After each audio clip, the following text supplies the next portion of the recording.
The air in Sublevel 9 never changes. Sterile, recycled, perfected to 68 degrees with 40% humidity.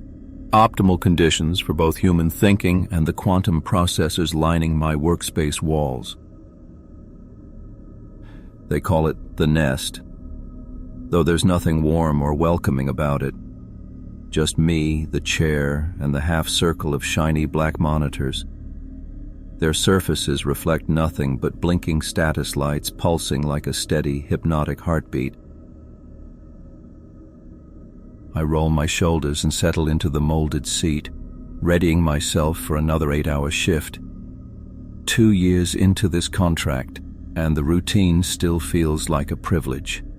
5 more years of this, and I'll have enough saved up to disappear somewhere quiet, somewhere with real air. Project Anvil Session 297 initiating, I announced to the empty air, my voice tripping the recording system. Operator Wells, Sam. Security clearance, Tango Sierra Sierra Charlie India. Establishing quantum link with Fire Team Delta, Kepler 186F deployment. My fingers move across the neural interface pads. The familiar tingling spreads from my fingertips as the quantum field steadies. The monitors light up, filling with a river of health readings, heart rates, brainwave patterns, hormone levels. Clean, orderly information flowing through me, interpreted and logged. I am the bridge. Link stable. Signal integrity at 98.7%. The soldiers' vital signs look normal. Their mission plan shows a standard patrol pattern across Kepler 186F's surface. Nothing unusual. I monitor the streams, making tiny adjustments to keep the signal clear as the troops move across uneven ground. It's elegant work, needing focus but offering the clean satisfaction of pure technique. No messy human stuff on my end, just precise mathematical control. 3 hours in, it happens. A sharp, stabbing pain tears through my right calf. I gasp, almost jerking my hands off the pads. The pain vanished as fast as it hit, leaving just a ghost of the feeling behind. Then comes the smell, ozone and wet earth, rich and electric, filling my nose even though the nest's air hasn't shifted. I blink fast, thrown off for a second. Nothing in the data shows a hurt soldier, no environmental alerts from their gear. Just a glitch, in me, not them. "Status report, Mr. Wells." Dr. Thorne's voice snaps over the comm, startling me. I hadn't known he was watching today. "All normal, Doctor," I answer instinctively, professionalism clicking back into place. "Link stable, mission proceeding. Any anomalies to report?" His voice is clinically exact, every word measured. I pause.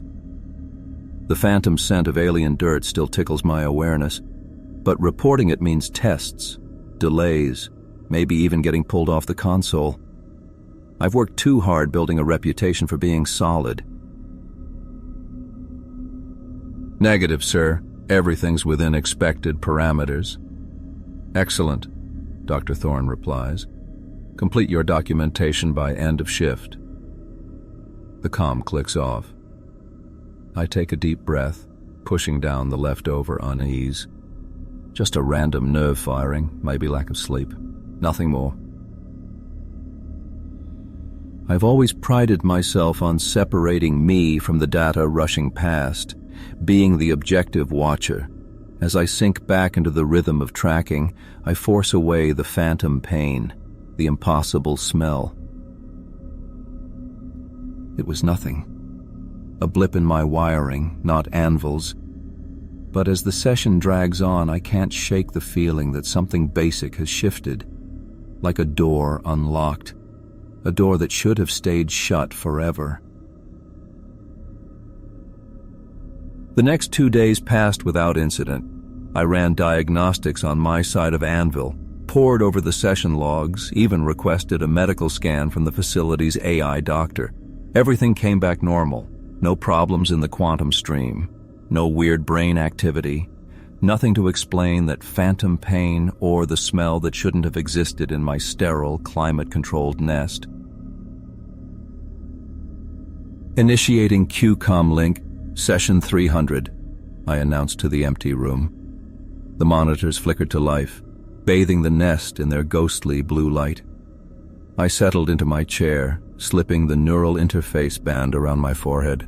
The familiar pressure against my temples was a comfort, routine, controlled.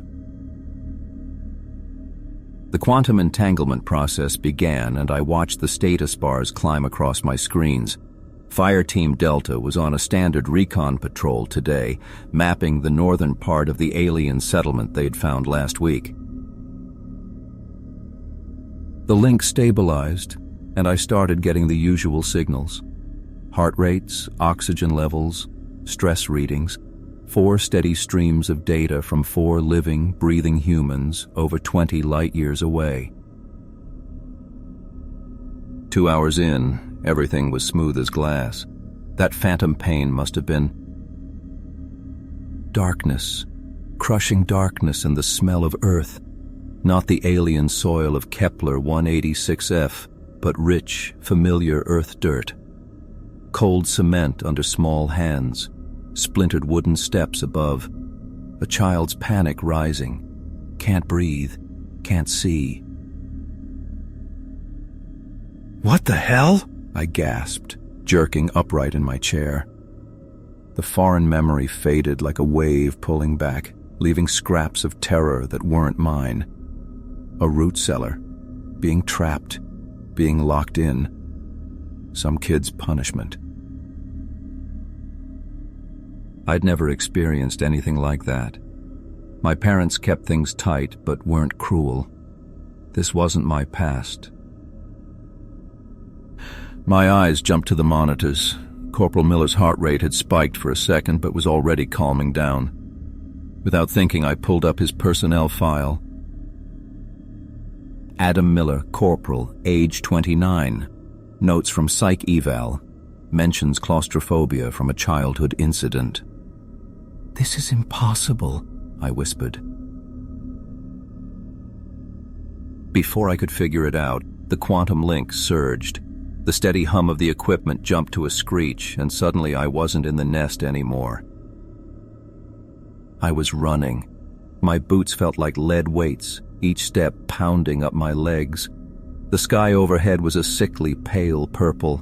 The air tasted like metal and dust. My chest heaved with someone else's exhaustion, my heart hammering in a rhythm my body didn't know. "Contact right!" a voice yelled. Miller's voice, but it tore out of my own throat. Then came the hit. Something slammed into my chest hard enough to knock my breath out. I felt the bruising thud against my ribs, the armor taking most of it but not the shock. I screamed, ripping the neural band off my head. The nest snapped back into focus around me, quiet and sterile, but the phantom pain in my chest stayed. I grabbed at my shirt, sure I'd find a wound, but there was nothing. The comm panel chimed. Dr. Thorne. "Mr. Wells, I'm showing an abrupt termination of session 300. Technical problem?" His voice was flat as ever. I experienced something. Worse than pain this time. I felt... Ah! He cut me off, his tone shifting to clinical interest. Synaptic crosstalk. Fascinating. We thought this might happen with extended exposure to the quantum field. Theorized? You knew? My voice cracked. I just lived through someone else's memory, someone else's pain. Nothing to worry about, Mr. Wells. Merely an expected but undocumented side effect. I heard typing. Log it in detail. The data will prove invaluable. Data. That's all this was to him. Data points. Dr. Thorne, you don't understand. I understand perfectly, Mr. Wells. The quantum link is performing exactly as designed, perhaps better. An unsettling hint of satisfaction crept into his voice. Rest for 1 hour, then restart the session. I need your full report by end of shift. He cut the line before I could argue. I sat in the nest's gloom, staring at the monitors. 4 steady streams of biometrics. 4 humans whose experiences were now bleeding straight into my head. That door I'd felt unlocking. It hadn't just opened. It was ripped clean off its hinges, and something was pouring through. I lay on the floor of my quarters, staring at the ceiling, afraid to close my eyes. My skin crawled with phantom sensations. The weight of body armor I wasn't wearing, the press of a helmet that didn't exist. What I'd felt in Session 300 wasn't just data anymore. It was raw experience pouring into me, unfiltered and unstoppable. My terminal chimed with a message from Dr. Thorne.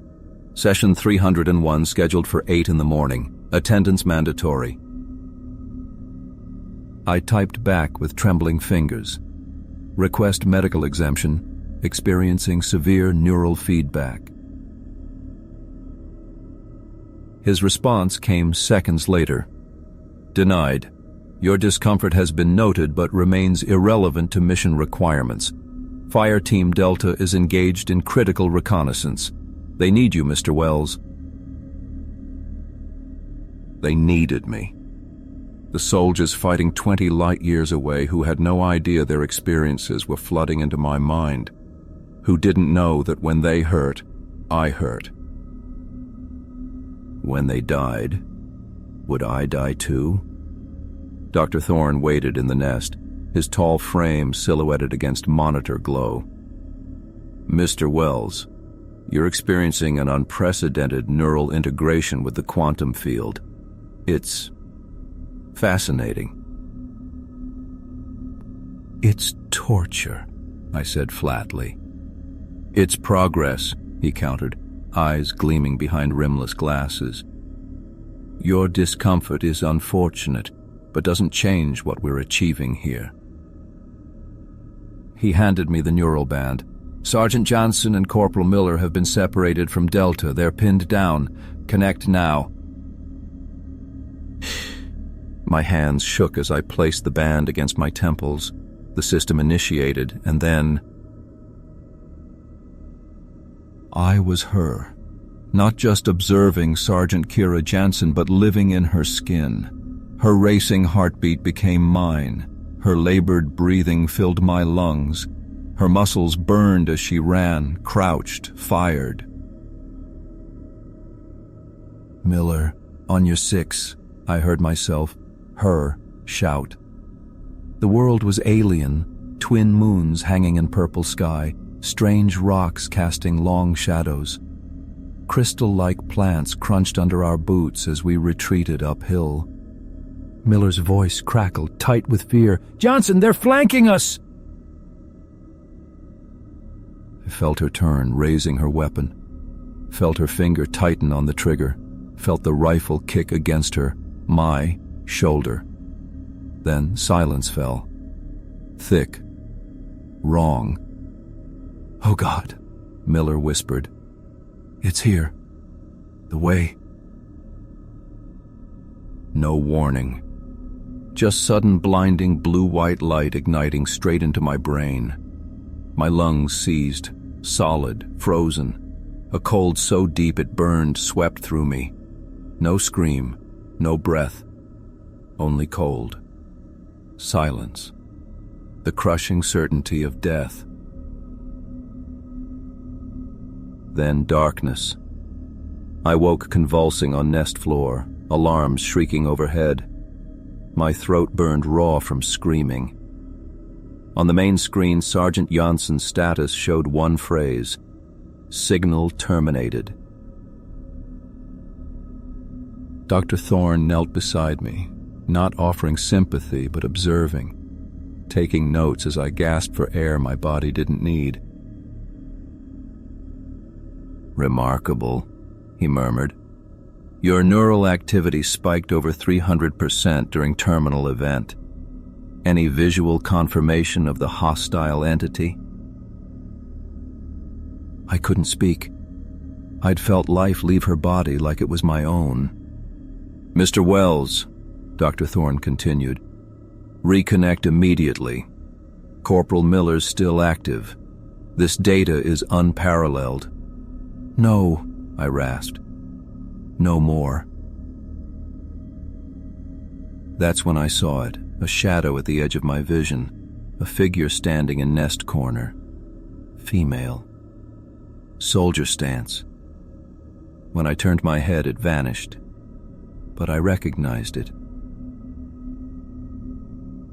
Sergeant Kira Jansen was dead, but part of her was trapped here with me, and Dr. Thorne wanted me to collect more ghosts. I backed away from the corner where Johnson's ghost had appeared, my heart pounding against my ribs. My hands shook as I disconnected the neural band from my temples, placing it carefully on the console. It made no difference. Even with the system offline, I could still feel them. Corporal Miller's shoulder throbbed where he'd been hit during their retreat. Lieutenant Reeves suffered a crushing headache from dehydration. These weren't memories. They were happening now, flooding into me across 20 light years of space, like my mind was an antenna tuning into their agony and fear. I stumbled to my quarters, desperate for sleep that refused to come. Every time I closed my eyes, fragments of a world I'd never visited flashed behind my lids. Twin moons hanging in a violet sky.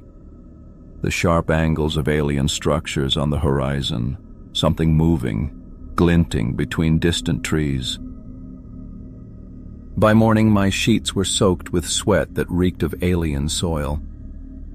"I can't do this," I told the hollow face in the bathroom mirror. The man looking back seemed thinner, paler, as if something was eating him from the inside. Maybe it was. When the comm panel chimed, I already knew it was Dr. Thorne. His cool, emotionless voice filled the room. "Session 302 starts at 8 a.m., Wells. Kepler 186F is critical." "I won't go back in," I said, surprised by my own steadiness. "Something's wrong with the system, worse than synaptic crosstalk. I saw Janssen's ghost. I feel everything the others feel, even disconnected." A pause. "Fascinating. Report to my office immediately." 20 minutes later, I faced Thorne across his desk. The sterile white room pulsed with a heartbeat that wasn't mine. "Shut down Anvil," I insisted. "What you've made, it's not just comms anymore." Thorne studied me with unnerving calm. "What else besides Sergeant Jansen?" "There's something out there," I whispered, fueled by borrowed terror. "The soldiers call it the Weaver. Scared doesn't cover it. It's deeper, like staring into something that should not exist." "You've seen it?" Thorne leaned forward with undeniable eagerness. "No, but I feel their dread. It's hunting them." Thorne nodded, typing notes. "Understand this about Anvil, Wells. It wasn't in your briefing." "What?" "The quantum entanglement. It doesn't switch off. Once linked, the connection evolves, grows stronger.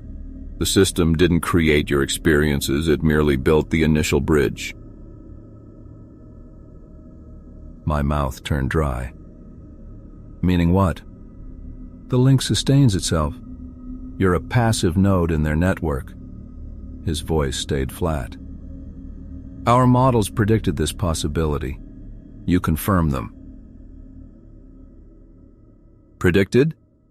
I shoved my chair back, standing. You knew this could happen and put me in there. You're not an operator anymore, Wells. You're part of the system. Thorne's eyes gleamed with terrible curiosity. And we require you to maintain contact with Corporal Miller. He's the last one alive. As if summoned, a spike of pure terror, not mine, hit me. Miller ran, lungs burning. Something chased him, something he couldn't see but heard. A rhythmic clicking sound echoing from everywhere at once. He's dying, I gasped. Now. Then you understand, Thorne said, rising. Return to the nest immediately. We walked down the sterile corridor. Janssen walked beside me, her ghostly presence icy on my skin. Behind her, shadows took shape. Other dead soldiers I'd never met. Known. They gathered, drawn to me like cold moths to a flame. They weren't memories. They lived inside me now, and I understood. They weren't leaving, ever. Dr. Thorne paid no attention to the ghosts following us. Maybe he couldn't see them. Maybe he just didn't care. The dead soldiers trailed behind us like a procession of mourners, their own funeral cortege, as we made our way back to the nest. Session 302 will commence at 8 a.m., Dr. Thorne declared clinically. Corporal Miller is the last remaining member of Fire Team Delta. His extraction is Priority Alpha. I wanted to scream, to tell him I couldn't do this anymore, but my mouth formed different words. Yes, sir, I understand. Part of me recognized it wasn't entirely my voice speaking. The prep procedure felt like a death march. The technicians attached the neural interfaces with practiced efficiency, ignoring my trembling hands. I couldn't tell them about Johnson standing in the corner, watching with hollow eyes. About the whispers that weren't mine, circling in my head like trapped birds. Activating quantum link in 3, 2, 1. The world shattered and reformed. I was still in the nest, but I was also somewhere else, somewhere cold and alien. I felt parched lips that weren't mine, muscles burning with exhaustion that belonged to another body. Miller's body. Miller, I whispered, though I knew he couldn't hear me. I felt his terror as my own. He was hiding in what appeared to be the hollowed remnants of a structure, alien architecture that seemed to bend in ways that hurt my eyes. His breathing, my breathing, came in short, controlled bursts. Military training fighting against primal fear. It's coming, Miller's thoughts echoed in my mind. The Weaver is coming. I couldn't see through his eyes, but I felt everything. The rough texture of the alien structure against his back, the weight of his near-empty rifle, the slick sweat coating his skin despite the biting cold. Then I heard it. We heard it. A sound no human throat could make. A rhythmic, chitinous clicking that seemed to multiply and approach from all directions at once. My skin crawled with Miller's goosebumps. His heart hammered against my ribs. They said it builds connections, Miller's thoughts raced. It weaves minds together. It collects consciousness. The clicking grew louder. Miller's terror spiked, and my own body convulsed in the chair. Dr. Thorne's voice seemed distant, asking about vital signs, demanding readings. Miller shifted position, preparing for a final stand. Through gaps in the broken wall, I caught only impressions, movement that defied natural physics, shapes that seemed to exist in multiple dimensions at once. Get out, Miller thought. and for a moment I wasn't sure if he was aware of me somehow. "Get out of my head. It'll take you too." The clicking stopped. In that sudden silence, I felt Miller's absolute certainty that it was over. Then the world exploded into blue-white light, the same light that had taken Johnson. I felt Miller's consciousness stretching, pulling away from his body, from the physical world. But unlike with Janssen, I didn't snap back to myself. Something else came through the connection. When I opened my eyes in the nest, the monitors flashed "Signal terminated." Dr. Thorne was shouting something about unprecedented readings, about neural patterns that shouldn't be possible. I couldn't focus on him. The voices in my head had grown louder. Janssen was there, and now Miller too, but also something else, something ancient and patient and hungry. I caught my reflection in the darkened monitor. For an instant, I saw a face that wasn't mine, a composite of Janssen, Miller, and others I'd never met but somehow knew. And behind them all, something watching through my eyes, learning, understanding. The Weaver had found a bridge. My mouth moved of its own accord, forming words in my voice but not from my mind. Connection established. Dr. Thorne fell silent, staring at me with sudden, horrified understanding. The quantum link hadn't just connected me to the soldiers. It had connected me to what hunted them. And now it was here.